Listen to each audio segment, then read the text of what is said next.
Hello and welcome. You're watching our special program Fighting COVID-19 with Dr. Randeep Guleria. I'm Sonal Mehrotra Kapoor, and let's welcome on the program Dr. Guleria. As always, thank you so much for your time, for this entire year of tirelessly listening to all our questions and providing some of the very needful answers. So, Dr. Guleria, we talk at a time when India's back at touching almost 90,000 cases a day. In India, we're talking about a second wave. In European Union, we're talking about a third wave. In US, we're talking about a fourth wave. Nobody but so far has been able to sort of put a finger on what exactly is the reason behind this spike. So my first question to you is, do you think the new strain that is being talked about in European Union, in US, more and more in India now, is said to be the main reason behind the spike? So this is one of the reasons that could cause an increase in the spike that we're seeing right now, and that is a new variant which is more infectious, being exposed to a vulnerable population, along with a lack of COVID appropriate behavior which has allowed this variant to spread more rapidly and therefore cause this spike which is very sharp. Two things that we need to notice is that after having really come to a very low number in terms of number of cases in our country, there has been a very sharp rise, and that has been linked to two things. One is the emergence of the variant in our country being reported more and more. If you look at the data, the UK variant in the about 4 or 6 weeks ago, very few cases of the UK variant were reported in the surveillance data or the genome sequencing that was done. Now that number has gone up substantially. Also during this time, there has been a lack of COVID appropriate behavior. People have stopped sort of having that masking, physical distancing, and there's a general feeling that COVID has gone away. There's a lack of fear from COVID-19, and all of that has actually allowed the virus to really spread in a very dramatic manner, leading to this huge surge that we're seeing nowadays. Right. So, are we looking at one particular strain, which is the UK strain, which is primarily the reason why the third or the fourth wave is happening in EU and US respectively? Or are we looking within the country at separate strains at this time? We spoke some time back with you about the double mutation as well, and how the UK strain along with the India variant has sort of got together to form a more deadly, more infectious sort of a mutant here.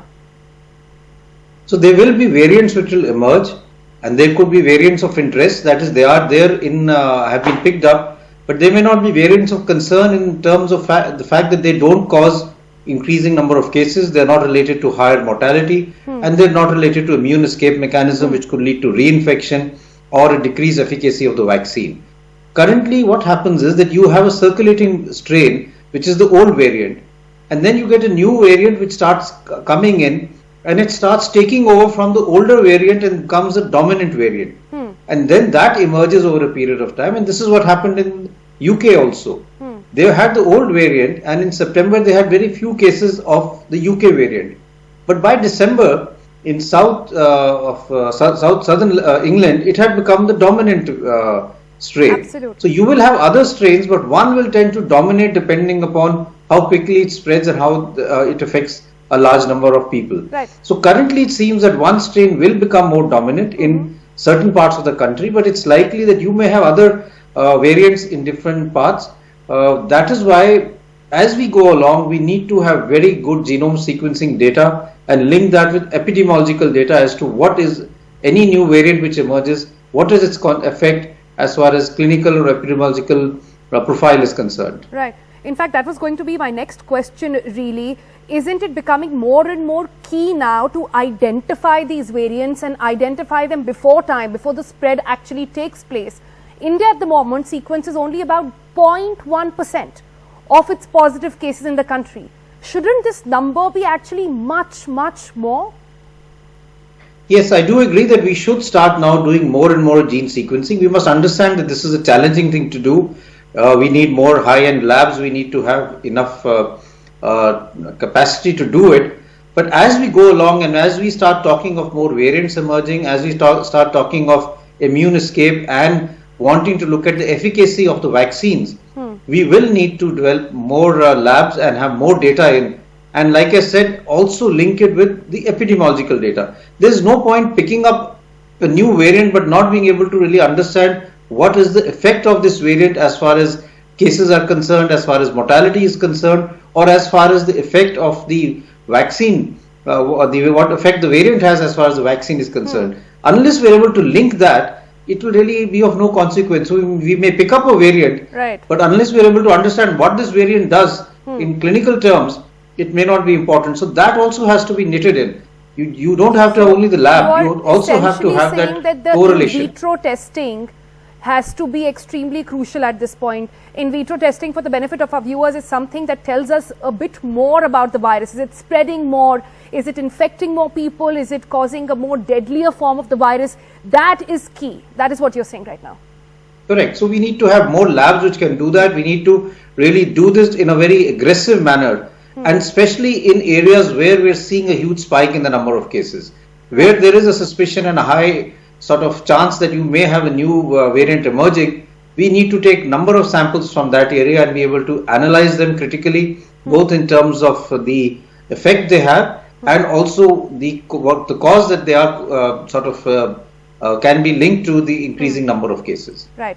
But when we talk about this new strain now more and more becoming the primary reason behind the spike and the waves that we are seeing, like I said, in India, in Europe, in United States as well, isn't it time then, Dr. Guleria, that in the country we get stricter travel restrictions? Isn't that required urgently, because that could really cut down how these new strains are actually spreading? Yes, I think we need to start looking at restrictions which are what I would say is things which can easily be done without really affecting the economy in a big manner. And one of them is non-essential travel. I mean, people can obviously postpone their holidays and vacations for some time. And if we can cut that down, it will actually help in decreasing the spread of the infection to areas where we don't have that many cases. So currently we have to be very aggressive in trying to contain the infection in areas where we're seeing the spike and not allowing it to go on to other areas where the number of cases currently are low. But if we continue to have travel, if we continue to have people mixing, this is going to happen. It's a big challenge, because when you're talking of travel, we're not only talking of air travel, we're talking of travel by road, we're talking of travel by train, and all of that becomes even more difficult to restrict when we start looking at it in a holistic manner. You're saying is it's not just international travel, it is not just domestic travel, but even within the state travel as well, by trains and by buses. All of that needs to be looked at now, and stricter norms, you're saying, need to step in?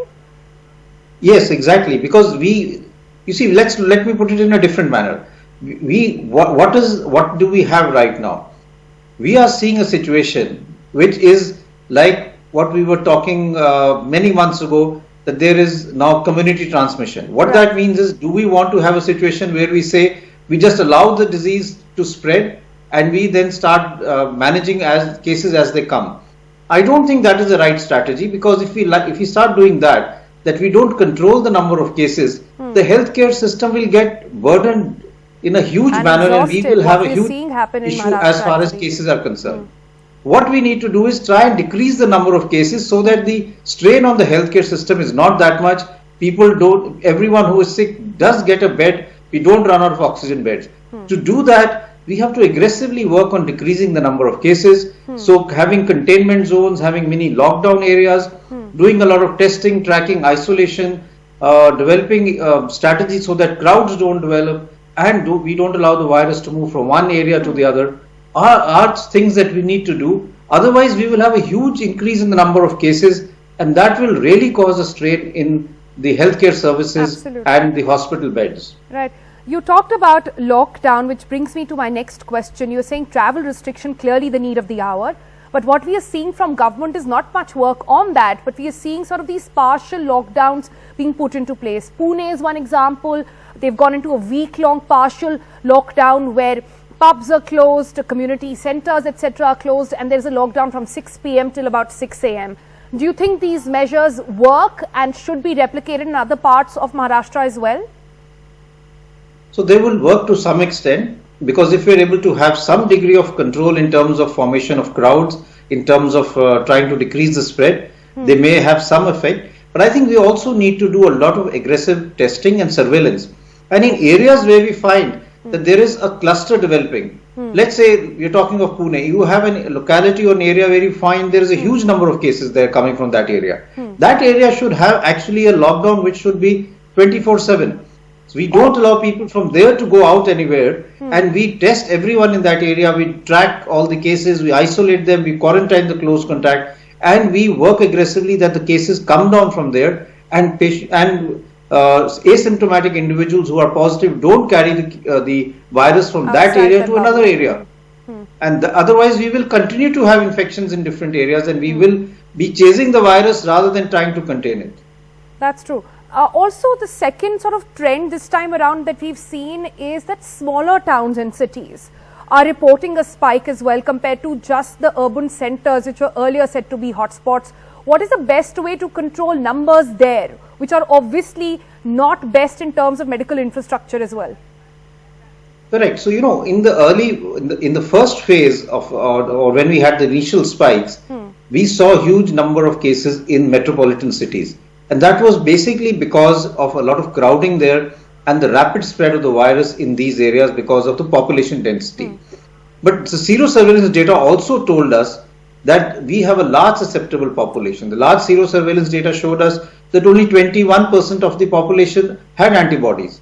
That means almost 70% of people were still susceptible, and they were in smaller towns, they were in the rural part of the country where the percentage of people who had antibodies was even lower. So we had a susceptible population, and once we had a new variant, once we dropped our guard and allowed people to mix and sort of forget wearing masks, this susceptible population got the infection and it rapidly spread in these areas. And again, that is why we need to have aggressive measures here in terms of containment, in terms of micro lockdown, in terms of decreasing travel, because these areas, the healthcare structure is not that strong as it is in larger cities, and it will get really strained when we have a huge number of cases occurring in these areas. All right, all three important points over there. That brings me to the next sort of trend that we've seen in the second wave, Dr. Guleria. One where a lot of doctors on the ground are saying how this new wave or the second wave in India is actually infecting the young people much more. Is that what you are seeing as well? Yes, currently we have a younger age group being affected more than the older. But I think this could also be related to the fact that the number of people who are going out and who are actually not following COVID appropriate behavior is the younger generation.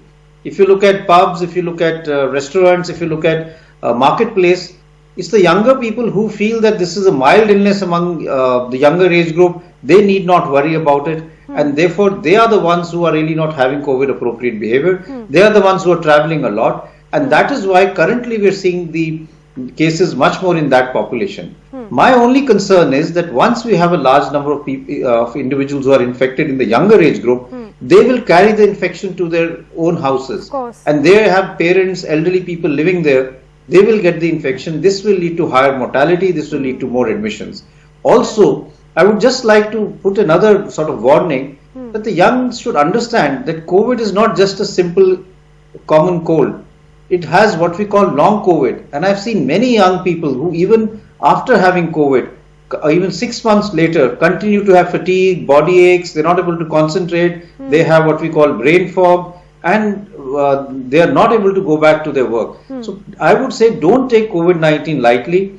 It's not only a disease which causes illness, it has a lot of after effects which can really trouble you for months to come. All right, that's a good warning to have actually. But it's not just young people, Dr. Guleria, is it? Because more and more doctors telling us that it's actually infecting the kids as well. We have an instance where in Bengaluru alone, some 400 kids got COVID-19. Now, does that mean that the virus in some way is changing and perhaps affecting the younger people and the kids much more? Or would you say that's also happening because schools are reopening now? So the current data doesn't suggest that the virus is selectively sort of infecting children more than let's say older adults or other groups. I think this is again like you said, schools opening up, children mixing with each other, and we know that children really can't have COVID appropriate behavior. They would sort of talk to each other. They would their children would even sort of share their masks, if I may put it that way. And therefore, there is a very high chance that the infection will spread to children because they are susceptible. They've been protected for so many months and therefore don't have enough antibodies. And now if you suddenly expose them, the virus will really spread rapidly in that group. All right, actually that's a good point to take a break on. When we come back next, we've got lots of questions regarding the vaccination process now. Stay tuned, much more coming up.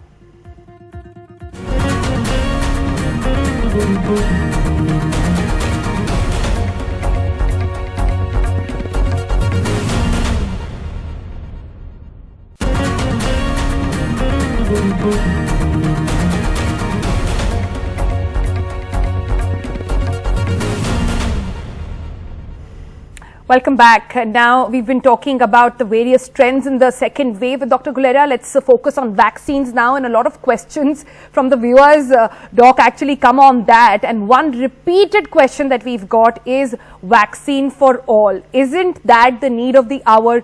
You yourself said before going on break that it's the younger population that is causing the spread as well. These are the young people who are traveling in local trains. These are younger lot who's going out to work. Right, so shouldn't we sort of opening up vaccine for everybody now? Yes, I would say that if we could, the ideal solution would be to vaccinate everyone over the age of 18 because that's what the approval of the vaccine is as far as the regulatory authorities are concerned. The challenge is, do we have enough vaccine doses to do that? We are a very large country, and even if you look at the adult population, it's almost 97 crore people, about a billion people. We will need 2 billion doses because there are 2 shots that are required for the vaccine to really vaccinate all the adult population. We don't have that many doses, and that is why globally it's a prioritization that is done because what is our aim? The first aim of vaccination is to decrease mortality, save lives, and therefore to save lives we have to really vaccinate the vulnerable population, those who are at higher risk of dying because of COVID-19. Okay. And we know that is the elderly population. Therefore, if we were to say open it up for everyone and we had, let's say, children getting vaccinated, let's say young adults getting vaccinated with the age of 18 and 30 and we did not have doses for those who were 60 plus or 50 plus with comorbidities and they died because of the fact that they were not able to get the vaccine and therefore got a severe disease, that would really be unethical and not justified. Right. But so Dr. I think Guleria, what we India is also sort of sending out vaccines in so much quantity when maybe the need should be and the need of the hour should be to prioritize Indians back home first. And also then, shouldn't we just open up our gates for other Western formulas to come in as well, like Pfizer, like Moderna? More vaccine means more people vaccinated. Sputnik V now manufacturing in India. Isn't it time we open up our gates for them? Also, these vaccines known to work against the new strain. What is the wait then?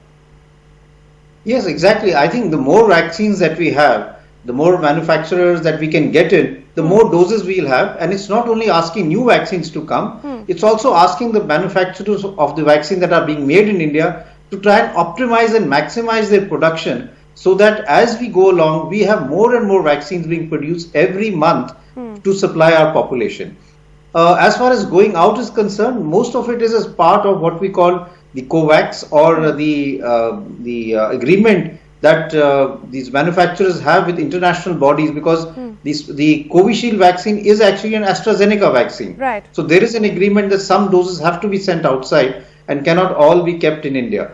But having said that, we really need to try and see how we can get more people on board. I'm pretty confident that within the next few weeks, Sputnik should be able to come into the market and other candidates are also being looked at. But we must also understand, if you look at Pfizer or Moderna, they already have such big orders from international markets that their interest now in the Indian market is not that much. Pfizer has withdrew its application when it had given it to the regulatory authorities because I think they need to see what is their capacity to produce and how many doses can they provide globally rather than only to India. But having said that, I think it's very important for us to try and get as many doses as we can. We need to have the regulatory approval for those vaccines which are coming out from outside so that we are comfortable that they are safe and they are effective in the Indian population. But if we have enough doses, we should open it up and bring the age limit down as we go along. So from 45, it could come to 35, and then even less than that. But we should not have a situation where we don't have doses, and we have a large number of people who come for vaccination, and we say we've run out of doses, and we don't even have a second dose to give to you. So that balance between supply and demand has to be take away from what you've just said. That is going to keep bringing a lot of smiles. My last question, Dr. Guleria, and it's a personal one, really. When do you see this entire pandemic getting over? We keep revising this deadline all over again. But realistically speaking, whatever we know about the virus, when do you see it all ending? So there are two parts of this answer. One is, when will we be able to go back to a near normal life with some degree of restriction? And when would we be able to say globally that the pandemic is over and now things are back to normal? When we say when we'll be able to really go back to a near normal life in terms of travel, in terms of going out, having holidays, I think it will take another few months. I'm looking at the end of the year that I would say that we will have enough people vaccinated. So another 4 to 6 months, enough people vaccinated so that we have enough immunity. There is also a large number of people who are now infected and have antibodies on their own. So it will take a few more months, because as we go down our number of people that we vaccinate, it will take at least 4 to 6 months to have a large number of, let's say, 50-60 crore people in our population vaccinated. All right. But the second part is, when we'll be able to say that the pandemic is truly over. That will be sometime about a year later, or maybe a little more, when we would say now it's just an endemic. It's like what we see every year in terms of swine flu, and we are now having cases which come, we manage them, and it's back to normal in terms of hospital services. That will take maybe more than a year. More than a year, but nobody's complaining on that. Fingers crossed, we'll hold you to those numbers. Let's see where that happens. Thank you so much, Dr. Guleria, for joining us and giving us your time. That's it on the show. We hope it was helpful. See you again next week. Bye.